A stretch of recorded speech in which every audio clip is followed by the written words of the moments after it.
ब्रह्म बिथां लोगोसे बे समाव जोङो गाहाय आलासि हिसाबै हांख्रायाव लाबोनायाव नुजाफैनो हानाय बङाइगाव रिफाइनारि IOCL नि जेनेरेल मेनेजार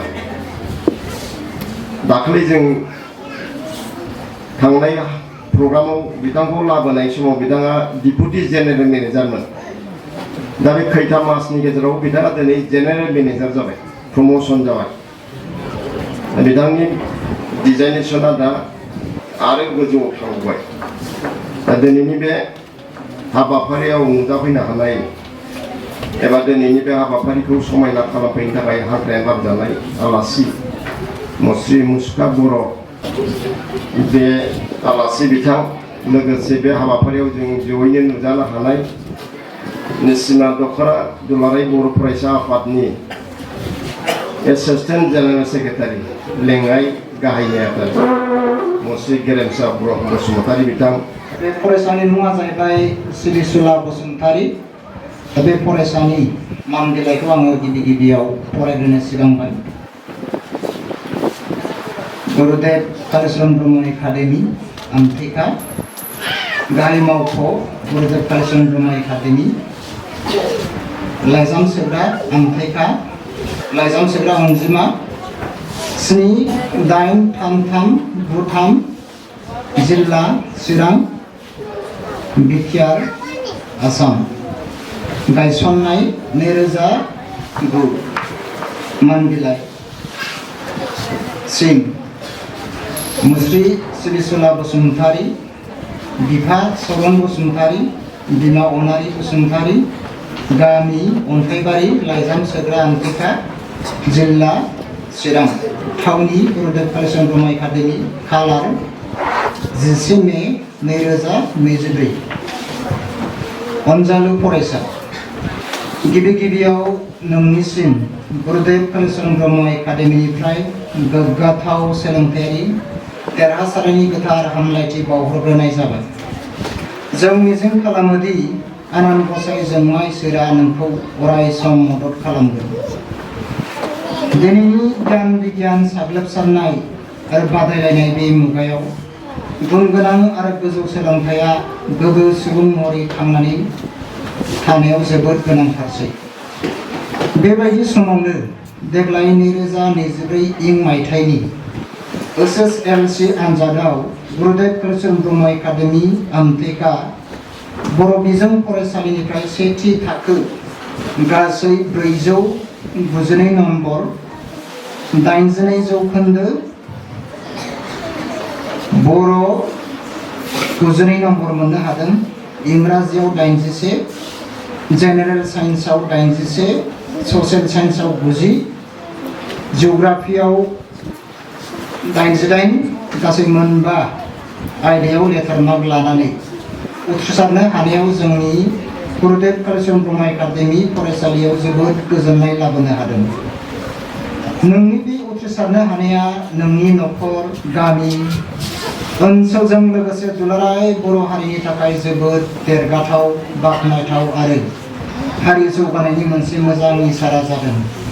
बेयो थार गावनि मेलेम सोलो आरो मावथि आखुखौ लानानै दावगानाय फारसे आगान सुरनांगौआ दिनै दुलाराय बर' माहारिनि थाखाय मुखुब सम। बेबादि बुब्लियावनो दिनै नोंनि उथ्रिसारनो हानाया जोबोद बाख्नायजाथाव अनजाथाव आरो इयुनावबो नोंनि उथ्रिसारनानै हारि आरो माहारिखौ दावगालांहोगोनखौ जोंनि गुरुदेव कालीचरण ब्रह्म एकाडेमी फरायसालिया नेनानै थाबाय। नै अनजालु फरायसा सिरिसुला दिनैनि बे सानाव नोंनो होनो जोंहा जेबो गैया खालिबोल' नोंनि गाहाम हास्थायनानै नोंनो हाजासे मान होनाय आरो गाहाम हामलायनायखौ बावनाय जाबाय। जों मिजिंथियो फैबाय थानाय जिउनि गासै आनजादफोरावबो मोजां उथ्रिसार जानानै मुलुगाव देरहासार सुबुं महरै थरसे हाथरखि बायदि जोंबाय थाथों। बसुमतारी बे फरायसाया 71.33 जौखोन्दो लानानै उथ्रिसार जानो हादों। फारियै मोनथाम साबजेक्टआव लेटार बर' ससियेल साइन्स आरो जिअग्राफि।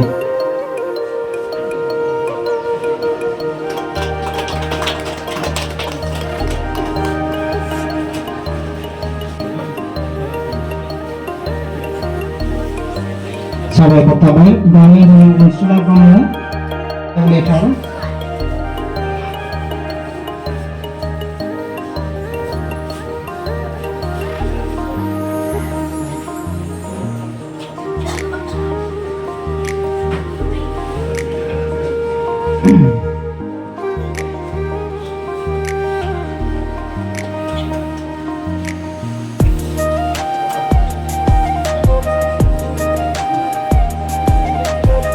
साबायखर थाबाय दानिया जों बे बान्थाखौ गथायनो थाखाय जोंनिनो फरायसालि सामलाय आफादनि गाहाय नेहाथारिखौ आङो खावलायबाय।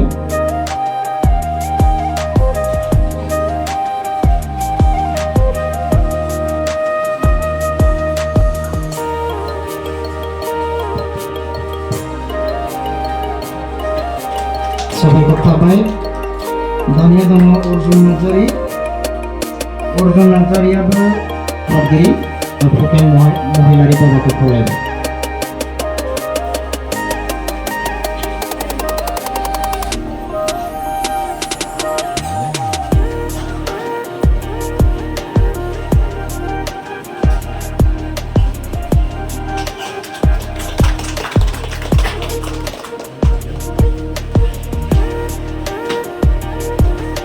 साबायखर थाबाय दानिया दङ सोरांसार महिलारि आमथेखा प्राइमारि ब्रह्म धोरोम दैदेन आफादनि आफादगिरि बिनेन ब्रह्म बिथांखौ खावलायबाय।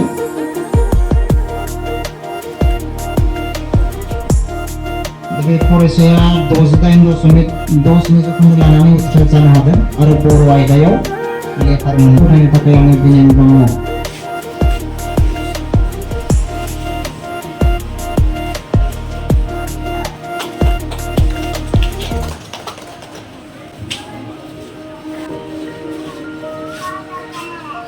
साबायखर थाबाय दानिया दङ सैत्र ब्रह्म बे सैत्र ब्रह्मखौ सिगाङाव फैनो थाखाय खावलायबाय। फुंनि फरायसालिनि जयग'खौ दैदेनग्रा आथिजन ब्रह्म आफाखौ खावलायबाय। दानिया दङ सैत्र ब्रह्मआ 68.13 जौखोन्दो लानानै उथ्रिसार जानो हादों आरो बर' आयदायाव लेटार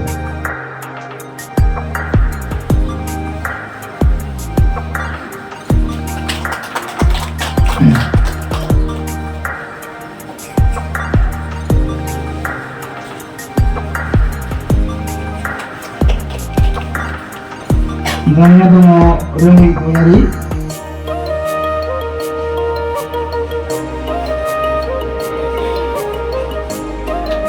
साबायखर थाबाय दानिया दङ गथ'नि थाखाय नेशनेल दख'रा दुलाराय बर' फरायसा आफादनि सासे रां दोनथुमगिरि फुलेन ब्रह्म बिथांखौ खावलायबाय।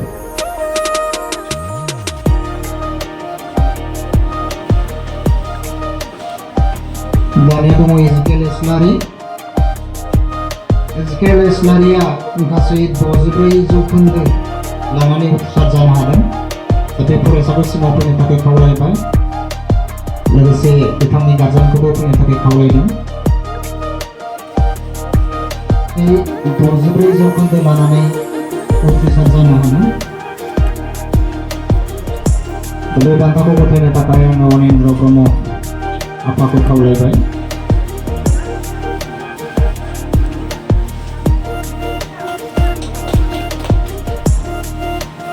दानिया दङ सानखां नार्जारिया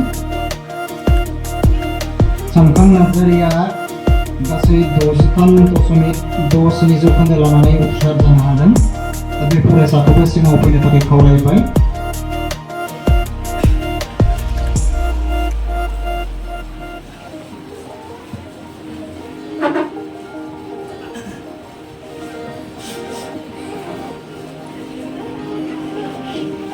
उथ्रिसार जानो हादों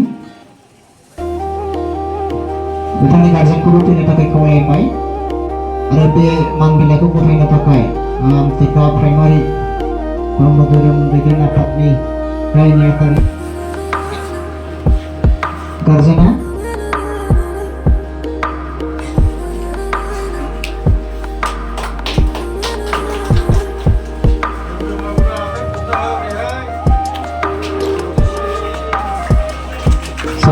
थाबाय दानिया दङ बानराजा नार्जारि बांसिन अफिसार जानो हादों आरो जिअ'ग्राफि आयदायाव लेटार मोननो हादों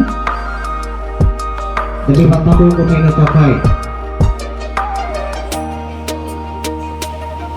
जोंनिनो फोरोंगिरि बिनियाव नार्जारि बिथांखौ फैनो थाखाय खावलायबाय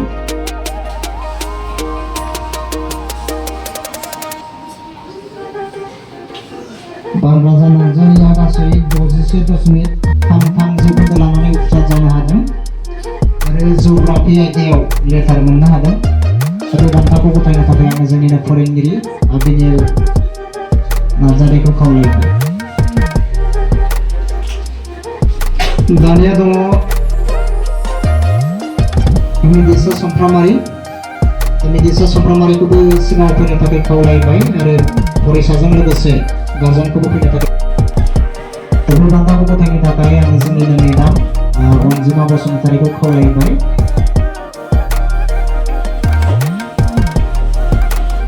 मेडाम अनजिमा बसुमतारि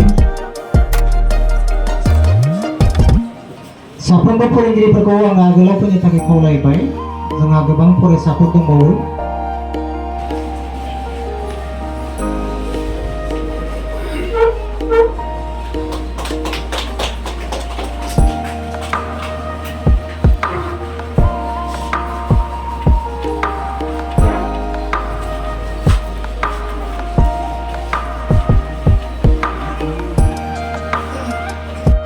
बाजिगु दशमिक 17 जौखोन्दो लानानै उथ्रिसार जानो हादों गीतांजलि ब्रह्मआ 58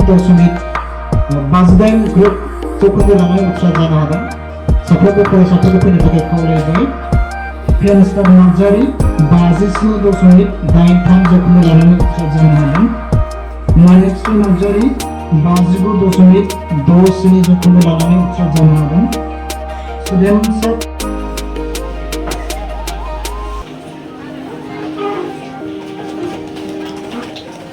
दानिया दङ बिकास ब्रह्म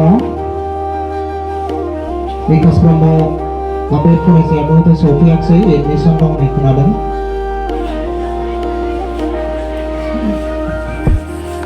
साबायखर थाबाय दानिया दङ फेनस्टार नार्जारि फोरोंगिरिफोरखौ मान बावनो थाखाय खावलायबाय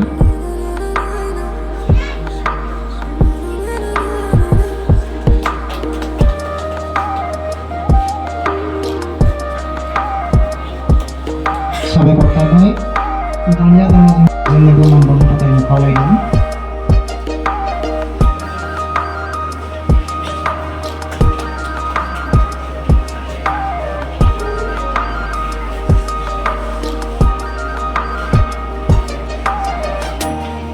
साबायखर थाबाय जोंनि फोरोंगिरि बिथांमोनखौ खावलायबाय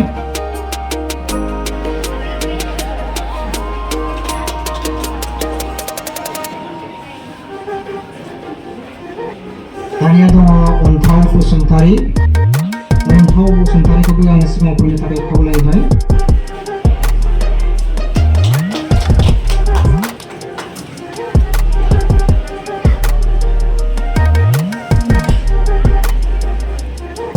साबायखर थाबाय नोंखौ खावलायबाय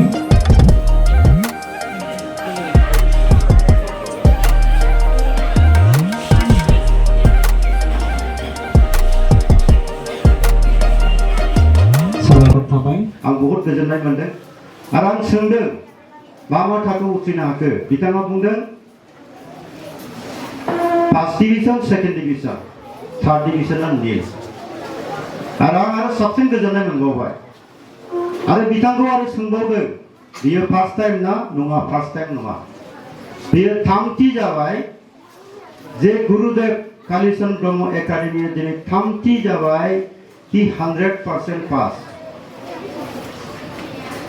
बिनि थाखाय गुरुदेव कालीचरण ब्रह्मनि बेसेबां फेकाल्टी फरायसुला फरायसुलि बिसोरनि गार्जेन आरो माखासे बे गुरुदेव कालीचरण ब्रह्मजों लोब्बा थाफानानै जाय बिथांमोना दिनै एबसुनिफ्राय होनो बा माखासे संगठननिफ्राय होन बा बिसिडिसिनिफ्राय होन बिथांमोना नाजाथाबनानै जाहाथे बे उथ्रिनायखौ लाबोनो हादों बिसोरनिसिम आंनिफ्राय आरोबाव रोजा रोजा साबायखर बावहरनाय जाबाय। बिथां मिथिंगा बसुमतारिया गावनि बेखेवनाय बिबुंथियाव जोबोद मोजां मोनसे सल'जों लोगोसे बिथाङा फोरमायलांबाय जे गावनि संसार जानायाव बेकग्राउन्डआ मेटार खालामा। बेकग्राउन्डआ नों बबेनिफ्राय फैदों मा ग्रेउनि बे मेटार खालामा। बेयो मेटार खालामो नोंनि सायाव। बेखायनो आङो दिनैनि दिनाव नोंथांमोनसिम मोनसे खोथा बुंनो लुबैयो। दिनै बे साक्सेसआ दिनै 30 सास्टेन बेसिस माने कन्टिनिउअसलि 30 जाबाय दिनै 100% पार्सेन्टेजआ लाबोनायाव दिनै बे स्कुलाव जौगाथिखौ बा बे स्कुलनि साक्सेसआव नोंथांमोननि बहुत कन्ट्रिबिउसन दङ। स्टुडेन्टनि, फेकाल्टिनि, गार्जेननि आरो गासिबो जोङो एबसुनियानो होन बिथांमोना बहुत खस्थ' खालामदों। आं मिथिगौ एबसुआ सोलोंथाइनि बिथाङाव बहुत खामानि मावबोगासिनो दं आरो जोंनि लकेलनि जाय गियानि गुनि बिथांमोना बहुत मदद खालामबोदों आरो नोंथांमोना बेजों लोगोसे जारिमिनाव इउकेबिनि मोनसे आरो हिस्ट्रिबो क्रिएट खालामबाय आरो बे हिस्ट्रियानो इयुननि थाखाय इयुननि फरायसुलाफोरनि थाखाय आरो फैगौ फरायसालियाव मोनसे इन्सपाइरेसन थुलुंगानायबो। बे स्कुला बहुत मोजां। नोंसोर मिथियाबो जानो हागौ गोजानाव स्कुलाव मोनसे ब्रान्च थायो, ब्रान्च। दा नोंसोर दिनै मेट्रिक पास जाबाय बबे स्कुलखौ होसोगोन? प्रथम ब्रान्च। बिजनि बान्दोबा मोजांनो, पायनियारा मोजांनो, इउएन एकाडेमिया मोजांनो, डिपिएस धालिगावआ मोजांनो, गुवाहाटीयाव मोजां स्कुलनो। फार्स्ट नोंसोरनि माइन्डआव माया थिग जागोन? स्कुल नागिरगोन नोंसोर मोजां, नङा होमबा? थिग बेबायदिनो दिनै नोंथांमोननि नाजानायाव बयनिबो नाजानायाव दिनै बे स्कुला मोनसे जारिमिन क्रिएट खालामबाय आरो बेयो बिनि थाखाय ब्रान्ड। आरो बेखौ नोंथांमोना जाहाथे आवगायनानै लांनो हायो अब्ला बेबायदि दिनैनि जि फेलिसिटेसन जादों जेरखम नोंथांमोननि मेगनाव दिनै आङो मोदै नुदों बेयो अब्लाबो जाबाय थागोन। मोदैया गाबनायनि मोदै नङा, खुसिनि मोदै। बयबो मिथिगौ जेब्ला मानसिया एक्सट्रिम खुसि जायो मोदै गयो। आं बहुत स्टुडेन्टआव सानै साथामनि मोखाङाव मोदै नुदों। मानि थाखाय मोदै नुदों? खुसिनि नंगौना नङा? जे खुसिनि मोदै गनाय, बेयो दुखुनि मोदै गनाय नङा, बे खुसिनि मोदै गनाय। जाहाथे बेबायदि फेलिसिटेसन जाबाय थाथों इयुनावबो। बेनि थाखाय नोंथांमोना नाजाबाय थाथों आरो आसा खालामो नोंथांमोना हागोन।